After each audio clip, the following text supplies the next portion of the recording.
Hello, everyone. Welcome to today's update on the Philippines' political landscape. I'm Mithma De Silva, and I'm joined by our manager, Raga Sudaroli.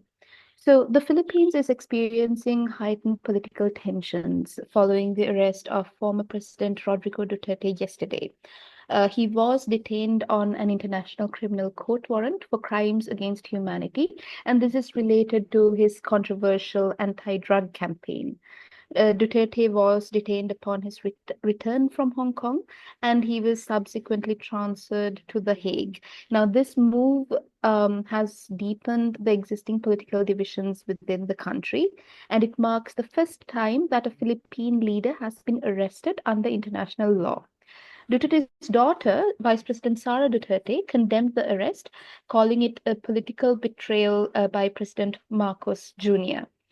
So, Raga, I wanted to pick your brain and know what your thoughts are on this development. Yeah, I'll get to that in a second, but to add some context to that as well, Mithma, apart from the arrest, let's also not forget that Vice President Sara Duterte was impeached quite recently by the House of Representatives, and the Senate is expected to commence her impeachment trial after the presidential State of Nation address. So that's expected in July. So if convicted, the implications are that Vice President Duterte could be removed from office. She could be barred from holding any government position, including the presidency. And the outcome would significantly impact her prospects for the 2028 presidential election, where she has been considered a formidable and notable contender coming from a pretty significant background of the Dutertes. Overall, when we're looking at what's happening with the arrest with her father, the former president, um, there there are a lot of allegations of foul play, especially with the Marcos administration cracking down on Vice President Duterte as well. And the response we've gotten from the Marcos administration is that it was all conducted appropriately as per the legal measures, and there was no illegal arrest involved. However, the opposite camp alleges that it was illegal, and the legal team is preparing its case in the way that it is illegal. So these overall developments occur as the nation approaches the general elections, which is scheduled for May 12th, and it contributes to the political uncertainty. Mitma, do you want to talk a little bit about the overall political polarization between the camps?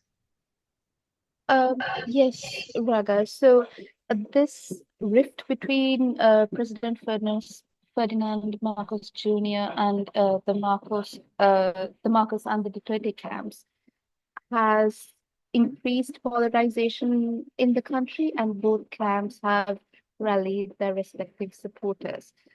So, adding to this instability, we have the impeachment proceedings as well as now the President Rodrigo Duterte's arrest.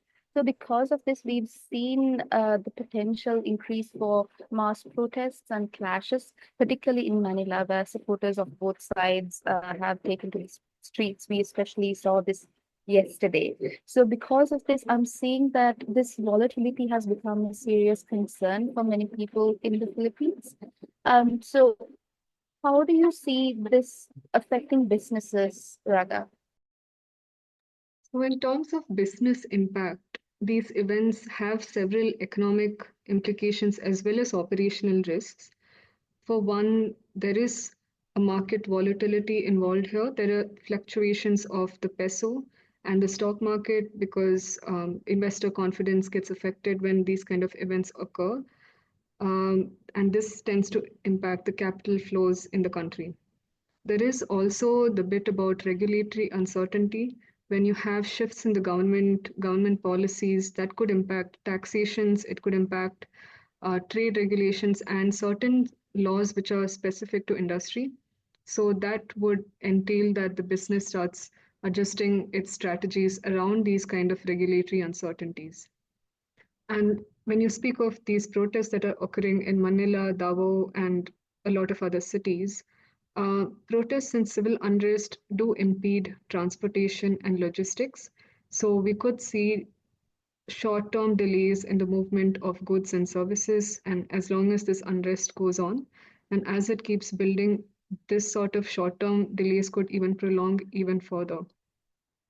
And there is the element of the safety of personnel, which could be at risk because of proximity risk during clashes or political tensions during demonstrations. So this would necessitate enhanced security measures. And finally, travel disruptions resulting from protests or government imposed restrictions can affect employee commute, and it can alter business travel plans. So these have to be kept in mind. And it is important for businesses to conduct thorough risk assessments and develop contingency plans and stay informed about the political landscape. Thank you so much for those insights, Raga. So I believe it's clear that as the Philippines navigates this period of uncertainty, the great implications of Duterte's arrest, as well as the Marcos Duterte power struggle, will significantly shape the country's political trajectory in the coming months. Thank you so much for listening.